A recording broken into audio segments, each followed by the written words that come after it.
नमस्कार दोस्तों। चित्रकूट में पग पग पर आकर्षण है और पग पग पर सम्मोहन। चित्रकूट भक्ति का सागर है, सुंदर और ऊंचे ऊंचे पर्वतमालाओं से सुशोभित है। तो गुप्त गोदावरी में पानी पहाड़ की अद्भुत जुगलबंदी है, रहस्यों का भंडार है। यहाँ हर स्थल राम सीता लक्ष्मण के स्पर्श का प्रतीक है। जब भगवान राम यहाँ रुके थे तब उनसे मिलने देवी देवताओं, ऋषियों, मुनियों के अलावा पवित्र नदियाँ भी उनके दर्शन हेतु आई थी। सरयू नदी राम से मिलने के लिए कामदगिरी से उतरकर सरयू कुंड में समा गई। इसी तरह दक्षिण भारत की गंगा महाराष्ट्र के त्र्यंबक पहाड़ी से होते हुए चित्रकूट जा पहुंची, जिसे गुप्त गोदावरी कहा जाने लगा। रामघाट से यह लगभग 20 किलोमीटर दूर है। रास्ते में प्राकृतिक सौंदर्य को देखकर मन वशीभूत हो जाता है। जब हम यहाँ पहुँचते हैं तो 2 गुफाएं मिलती हैं। तब हम एक सक्रिय गुफा में प्रवेश करते हैं तो प्रकृति का चमत्कार देखकर चकित रह जाते हैं।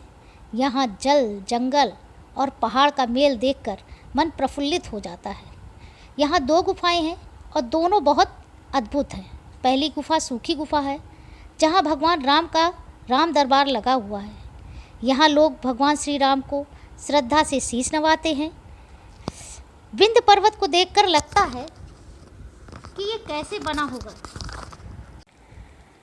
भगवान राम यहाँ कैसे रहे होंगे। यहाँ हवा भी प्रवेश करने में संकोच करती है, पर कहते हैं ना कि राम कृपा कुछ दुर्लभ नहीं। सामने सीता कुंड है, जिसमें माता जानकी स्नान किया करती थी। एक बार जब माता जानकी स्नान कर रही थी तो मयंक राक्षस ने उनके वस्त्र चुरा लिए, जिसके लिए लक्ष्मण जी ने उसे मृत्यु दंड दिया और सीता जी के एक केस से उसे उल्टा लटका दिया, जो कि आज भी पत्थरों के बीच उल्टा लटका हुआ है और पत्थरों से टकराता है तो खटखट की आवाज़ करता है, इसलिए उसे खटखटा चोर भी कहते हैं। जैसे वह लटका हुआ है, यह किसी चमत्कार से कम नहीं है। यहाँ एक धनुष के आकार का कुंड है, जिसे धनुष कुंड भी कहते हैं। जब हम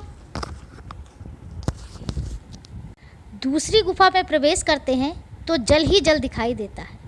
पहली गुफा में पहाड़ी पहाड़ तो दूसरे में जल ही जल। जब आप अंदर पहुँचेंगे तो प्रवाह के रूप में आप गोदावरी को देखेंगे।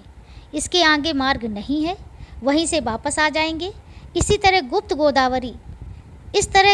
गोदावरी विंध्य पर्वत से उतरकर फिर गुप्त हो जाती है। यह जानकारी आपको कैसी लगी अवश्य बताएं। लाइक सब्सक्राइब करें। जय श्री राम।